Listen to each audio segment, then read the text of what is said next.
ഞങ്ങളുടെ നാട്ടില് ഒരു ബിസിനസ് സ്ഥാപനം ഉണ്ട് കേട്ടോ. മെയിൻ റോഡിന്റെ സൈഡ് തന്നെയാണ്. ആ സ്ഥാപനം സക്സസ്ഫുൾ ആയി അതിന്റെ ഒരു എക്സ്ട്രീം ലെവലിൽ നിൽക്കുന്ന സമയത്താണ് പുള്ളിക്ക് അവിടെ ഒരു നൈറ്റിലേക്ക് ഒരു സെക്യൂരിറ്റിന് ആവശ്യമുണ്ടായിരുന്നു. നൈറ്റ് സെക്യൂരിറ്റി എന്ന് പറയുമ്പോൾ നല്ല എനർജറ്റിക്കും യങ് ആയിട്ടുള്ള ആൾക്കാർക്കൊക്കെ അത്യാവശ്യം വലിയൊരു പേയ്മെന്റ് ഒക്കെ വേണ്ടി വരും. പുള്ളി അതൊരു ഒരു അവസരമായിട്ട് എടുത്തു, ഒരു ഓപ്പർച്യൂണിറ്റി ആയിട്ട് എടുത്തു.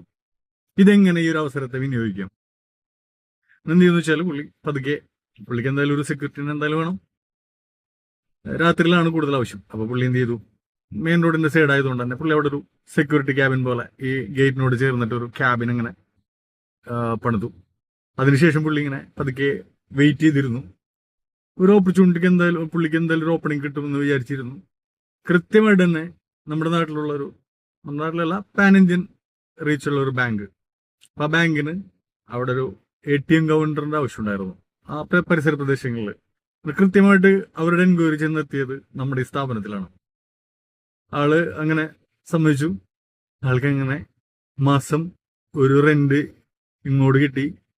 അതുപോലെ തന്നെ സെക്യൂരിറ്റി ആയി, 24 hours സർവൈലൻസ് ക്യാമറയായി. അതുപോലെ പോലീസിന്റെ നൈറ്റ് പെട്രോളിങ്ങിൽ എന്തായാലും ATMകൾ അവര് വാച്ച് ചെയ്യാലോ. അങ്ങനെ എന്തിനു പറയണു, ഒരു സെക്യൂരിറ്റീനെ വെക്കാൻ പോയ ആൾക്ക് ഇങ്ങോട്ട് സെക്യൂരിറ്റിനെയും കിട്ടി, മാസം റെന്റും കിട്ടി. അതുപോലെ തന്നെ പോലീസിന്റെ ഒരു പട്രോളിങ്ങിൽ വിസിറ്റ് ചെയ്യുന്ന ഒരു സെന്ററും കൂടെ ആയി മാറി. അപ്പൊ അതാണ് അവസരങ്ങളെ കൃത്യമായിട്ട് വിനിയോഗിക്കുക എന്നുള്ളതാണ് അതിന്റെ കാര്യം. അതൊരു ആ ഓപ്പർച്യൂണിറ്റിയെ കൃത്യമായിട്ട് പ്ലേസ് ചെയ്യുക എന്നുള്ളിടത്താണ് ഒരു ബിസിനസ് സംരംഭകന്റെ വിജയം. പുള്ളി ഇതുപോലെ തന്നെയാണ് കേട്ടോ, ഒറ്റയ്ക്ക് പടവെട്ടി ഫൈറ്റ് ചെയ്ത് ബിസിനസ്സിൽ സക്സസ് ആയ ആളാണ്. അപ്പൊ അതുകൊണ്ട് ഇങ്ങനെയുള്ള ചില ഐഡിയാസ് ആണ് പുള്ളിനെ പോലുള്ള ആൾക്കാരുടെ സക്സസിന്റെ പിന്നിൽ.